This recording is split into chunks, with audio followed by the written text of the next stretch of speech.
Você vai ver nesta edição do Câmara Rio Notícias. Câmara do Rio discute como tornar a cidade mais acessível e inclusiva.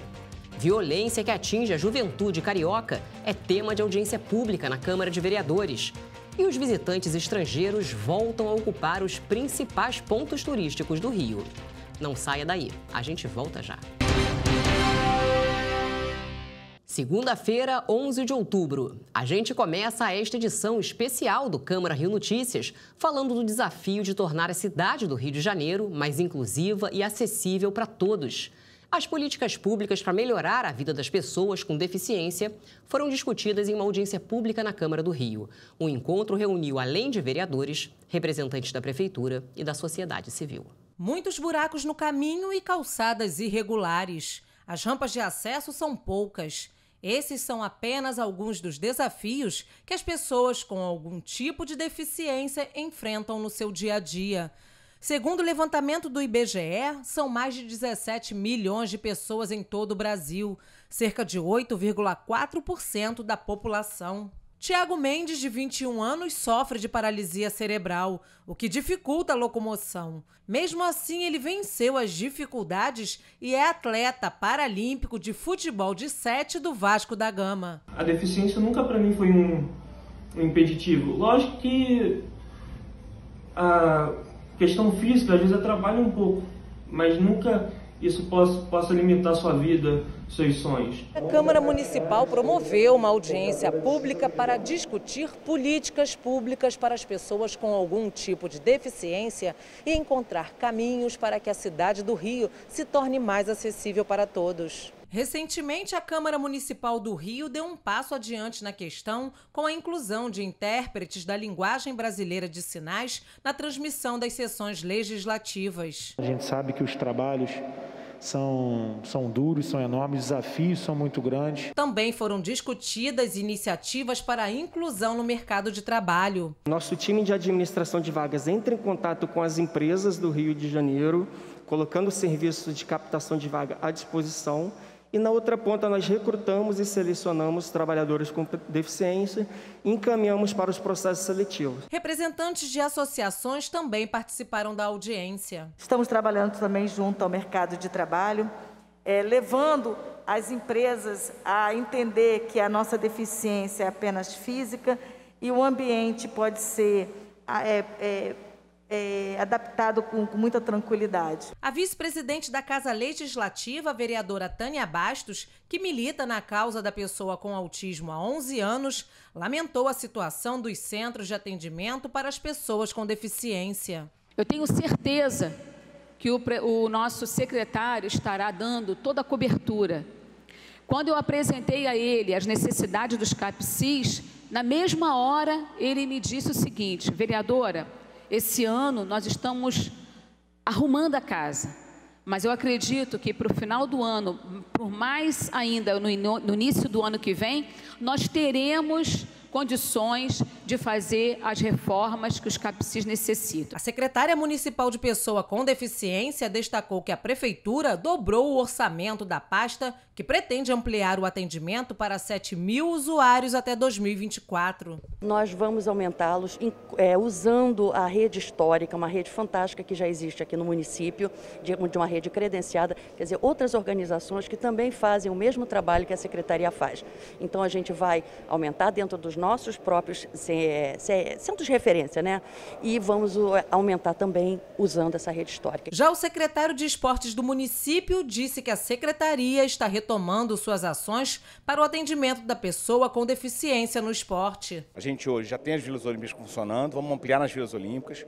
Tem o CIAD, que é um lugar que é de grande desejo dessas pessoas com deficiência, já estão acostumadas. E a gente, para complementar, ainda tem um projeto, que é o projeto chamado Rinforma, que é um projeto que a gente não funciona em alguns espaços da prefeitura, funciona numa praça, num clube, onde a gente entende que dá para fazer a prática esportiva, e sempre que tiver uma oportunidade também, uma demanda nessa causa de deficiência, a gente também vai poder atender com esse projeto Rinforma. O presidente da comissão, vereador Márcio Ribeiro, autor da lei que prioriza a vacinação contra a Covid-19 em pessoas com deficiência, fez um balanço da audiência. A A gente sabe que a luta é muito grande, os últimos 4 anos de gestão na cidade foram muito ruins, mas acho que a Secretaria vem crescendo, vem melhorando, o trabalho da Prefeitura vem melhorando e eu acho que a gente junto vai conseguir diminuir pelo menos essa distância tão grande até que vai chegar um ponto que todo mundo vai ter as mesmas oportunidades. O projeto de lei aprovado em primeira discussão, que inclui o Programa de Navegação de Pacientes com Câncer, o PNP, na Rede Municipal de Saúde, deve voltar a ser discutido no plenário da Câmara do Rio nesta semana. O programa consiste em dar ao paciente oncológico a assistência de um profissional de saúde, desde a marcação de exames até a alta médica. Em pauta, um projeto que pode agilizar o tratamento de pacientes com câncer no município. O Programa de Navegação de Pacientes, conhecido como PNP. O projeto de lei em tramitação na Câmara, de autoria do vereador Dr. Marcos Paulo, pretende incluir o Programa de Navegação de Pacientes com Câncer na Rede Municipal de Saúde. O navegador será uma pessoa, provavelmente um agente comunitário de saúde, que vai orientar esse paciente com câncer, tanto em relação a onde fazer o exame, como fazer o exame, quando fazer o exame. Então ele vai ser praticamente um tutor do paciente. Com isso se reduz o tempo para o diagnóstico do câncer, para o tratamento do câncer. E nós esperamos, claro, junto com esse programa, que as esferas de governo, estaduais e municipais, possam reativar os leitos, possam contratar mais profissionais para que o paciente com câncer seja atendido integralmente. O programa funciona atualmente no Hospital Estadual da Mulher, em São João de Meriti, e já foi implementado como projeto piloto na Clínica da Família do Andaraí. Apesar de, no momento, ser voltado apenas para pacientes com câncer de mama, a ideia é que o projeto seja ampliado e utilizado em pacientes com todos os tipos de câncer. De acordo com dados obtidos com mulheres diagnosticadas com câncer de mama, o estado possui a pior colocação no ranking nacional de tempo em que um paciente diagnosticado com a doença leva para iniciar o tratamento. Apenas 11% das mulheres com a doença conseguem começar a combatê-la dentro do prazo de 60 dias, que é estipulado por uma lei federal. O programa consiste em fornecer assistência ao paciente a partir do momento em que ele recebe o diagnóstico de que tem câncer. Um profissional de saúde o acompanha durante todo o tratamento, até a alta médica, ajudando a ele na marcação de exames, de consultas e na emissão de laudos.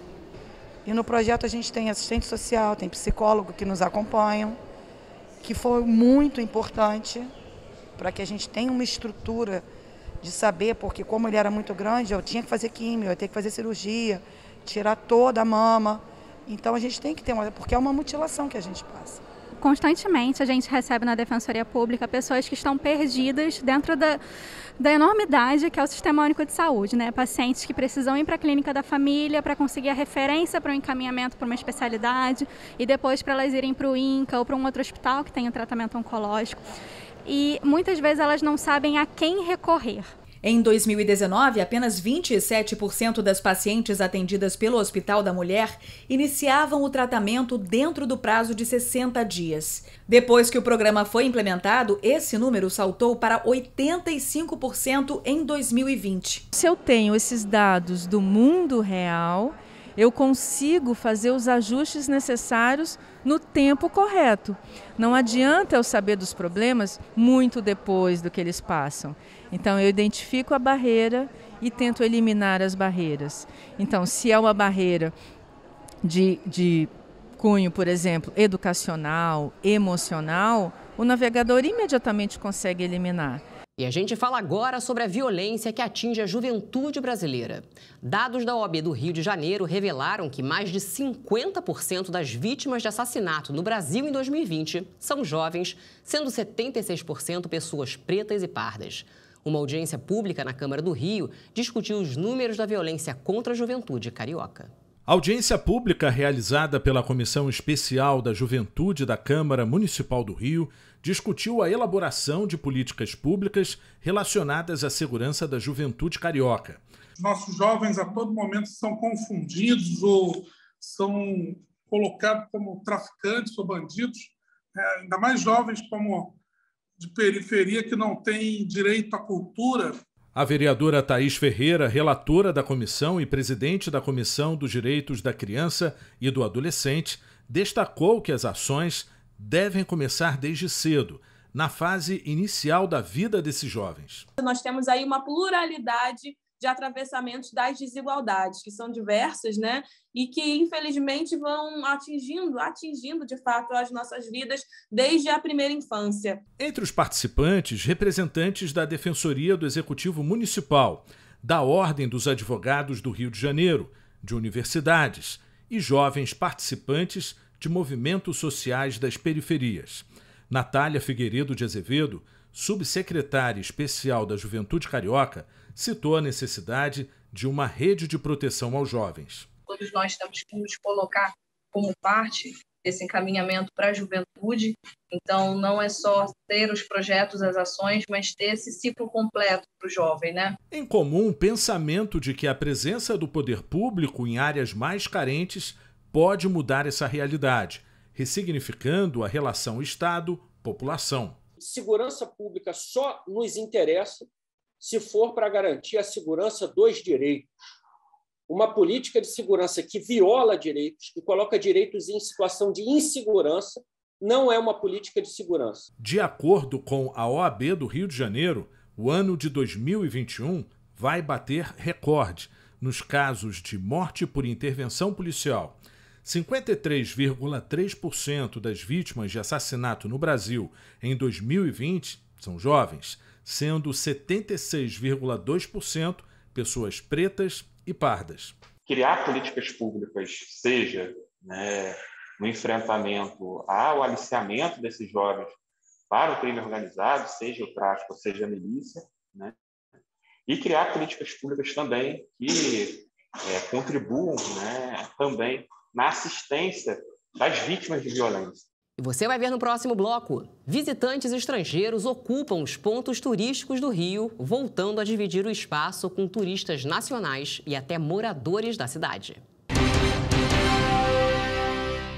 O número de transplantes realizados no país diminuiu 20% durante a pandemia do coronavírus. Apesar do cenário desfavorável, o Programa Estadual de Transplantes do Rio realizou este ano, até o mês de julho, 748 cirurgias para transferência de órgãos, a maioria de córneas.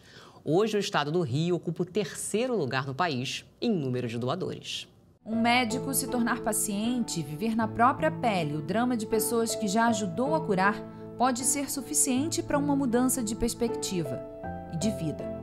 Edson pôde contar com a irmã para a realização de um transplante de rim. A irmã que doou para mim, que, lógico, a compatibilidade é muito melhor, porque é a minha irmã, eu tinha quase 100% de compatibilidade com ela, Isso, então, aí eu já estou há 20 anos transplantado, Continuei fazendo as minhas coisas, Continuei fazendo as minhas atividades, de ter uma carreira profissional boa, de ter a minha família e tudo isso, Então, assim, sem dúvida, a doação foi o que proporcionou, essa minha condição de vida e a vida, na verdade.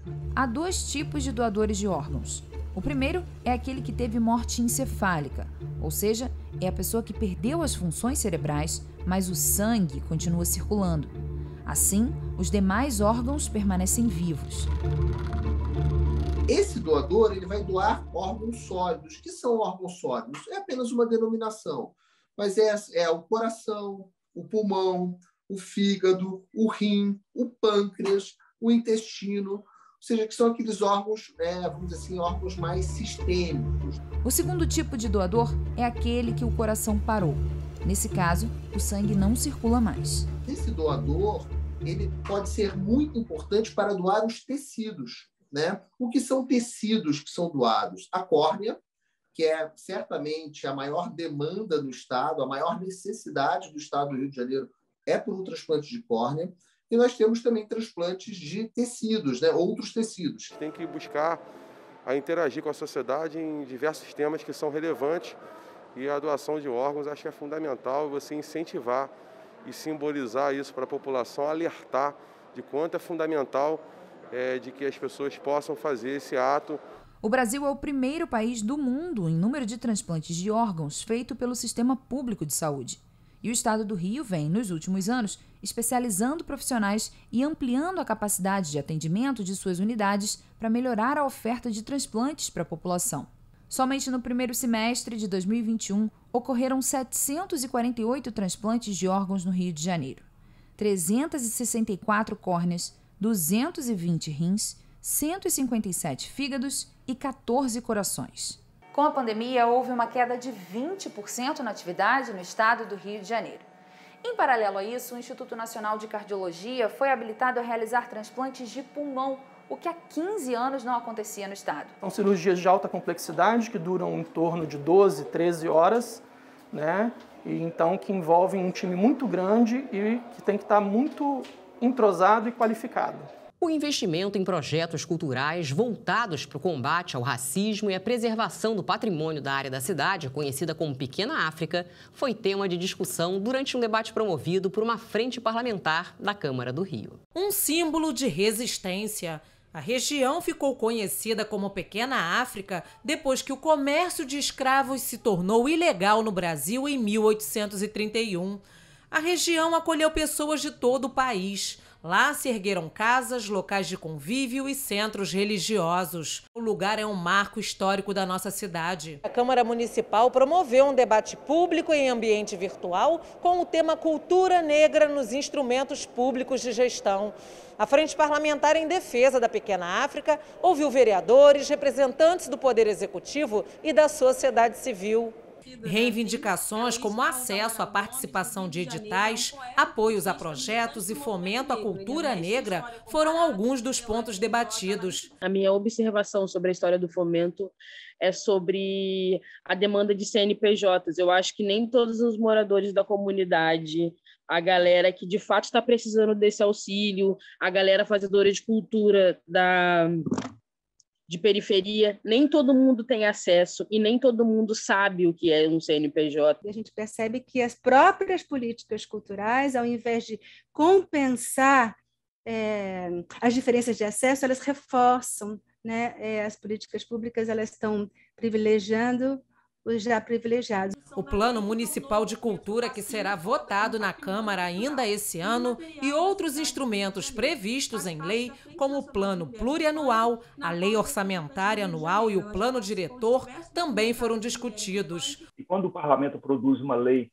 em diálogo com o movimento social, que esta lei seja a que vigore e não um decreto, porque o decreto ele é política de governo, o próximo governo pode derrubá-lo. O secretário municipal de Cultura, Marcos Faustini, destacou que a pasta tem o compromisso de destinar cerca de 50% do orçamento para investimentos em regiões mais vulneráveis da cidade nos próximos anos. E parece que a questão do racismo na cidade, por mais que a gente faça iniciativas, e a gente fez algumas iniciativas nesse ano, sempre será insuficiente, a gente precisa ter uma agenda mínima para iniciar a superação. Eu penso em perspectiva nos próximos 4 anos.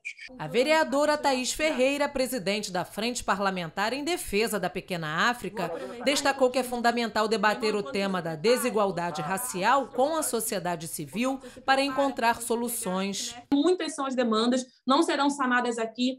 A nossa construção de diálogo fez questão também de trazer representações de diferentes faixas etárias, porque é super importante para nós traçarmos esse atravessamento do tempo histórico, de quanto a nossa cultura vem sendo desmobilizada, de quanto a nossa humanidade vem sendo retirada através da apropriação da nossa cultura. Estamos buscando essas janelas, estamos buscando as brechas para passarmos feito água, como bem aprendemos a fazer com esses passos que têm vindo tão de longe e que vão nos levar ainda mais longe. E com o avanço da vacinação contra a Covid-19, cresce a expectativa pela retomada das atividades turísticas na cidade.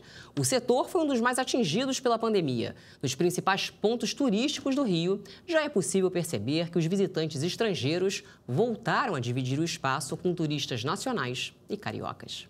Maria Marta é de Niterói e Maria Miguel de Portugal. Vivem em lugares diferentes, mas com uma experiência em comum. Pela primeira vez, as duas visitaram a escadaria Selarón, um dos pontos turísticos no centro do Rio. Vim conhecer a escadaria, que eu muito curiosa, né, para conhecer a escadaria, que eu vi muito foto dela no Facebook, né, as pessoas postando.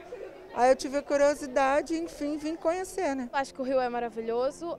Claro que tem aquela questão da insegurança, que deixa... É só ficar um pouco alerta e pronto, eu acho que fica tudo certo. Acho que é muito bonito, tem paisagens muito bonitas. A escada aqui também é maravilhosa. Para aproveitar os passeios e registrar os melhores momentos, turistas estrangeiros e nacionais se misturam nos pontos turísticos da cidade. Eu sou da Bolívia, é a primeira vez que estou aqui no Rio, eu estou adorando. Agora eu estou entendendo por que é a cidade maravilhosa. Curtir locais que a gente nunca, mesmo morando no Rio, nunca tinha visitado e a gente está gostando, né? E vamos aproveitar aí o máximo. Diferente de anos anteriores, são os turistas nacionais e não os estrangeiros que tomam conta da cidade maravilhosa. Com a pandemia da Covid-19, o interesse da população carioca por visitar atrativos turísticos do Rio cresceu em 9%. Isso é o que mostra o Núcleo de Pesquisa em Turismo da Unigran Rio. Sou apaixonada pelo Rio de Janeiro. É uma das 7 maravilhas do mundo mesmo para mim. Tem vários lugares muito bonitos para se visitar e o Rio Star é um que eu indico. Gosto de fazer turismo aqui, é a primeira vez que a gente vem na Roda Gigante. Minha filha pediu para vir. É muito importante o carioca conhecer a sua cidade, fazer turismo onde os outros turistas também gostam de fazer. Assim como todos os pontos turísticos da cidade, a Roda Gigante ficou fechada durante 5 meses por causa da pandemia. A reabertura foi no dia 15 de agosto de 2020, com todos os protocolos de segurança. E um deles é em relação à capacidade de pessoas na cabine. Antes era de 8 pessoas, agora a permissão é de 4 pessoas, sendo da mesma família ou do mesmo grupo. Para retomar as atividades no setor, diversas estratégias importantes foram tomadas. Com o decreto da Prefeitura, desde o dia 15 de setembro, além de apresentar o documento com foto, os visitantes precisam mostrar o cartão de vacinação com a primeira, segunda ou com a dose única da vacina contra a Covid-19. Para a Comissão de Turismo da Câmara, todas as ações são importantes para a retomada do setor na cidade. Tivemos grandes avanços. Os eventos aqui na cidade do Rio de Janeiro já estão acontecendo, seguindo protocolos de segurança, shows. O mundo do entretenimento começa realmente a voltar a partir dos próximos momentos. O turismo é um grande transformador da sociedade, da economia, principalmente aqui nessa cidade maravilhosa que temos diversos pontos turísticos. Então, com certeza, é o pontapé inicial para darmos um reinício, né, devido ao momento de pandemia que nós passamos, de vendo essa dificuldade econômica no nosso país, principalmente na nossa cidade do Rio de Janeiro. Com o controle da pandemia e a retomada do setor de turismo, será que os 2 eventos mais importantes da cidade vão ser realizados? A cidade do Rio de Janeiro tem 2 eventos fundamentais, né, para o turismo, que são o Réveillon e o Carnaval. A Rio Tour hoje já está trabalhando para estar totalmente preparado o nosso Rio de Janeiro para que haja Réveillon, para que haja queima de fogos, para que haja espetáculos artísticos e também com as escolas de samba, tanto da Intendente Magalhães quanto da Sapucaí, estão se preparando para que haja Carnaval, as escolas estão montando seus barracões.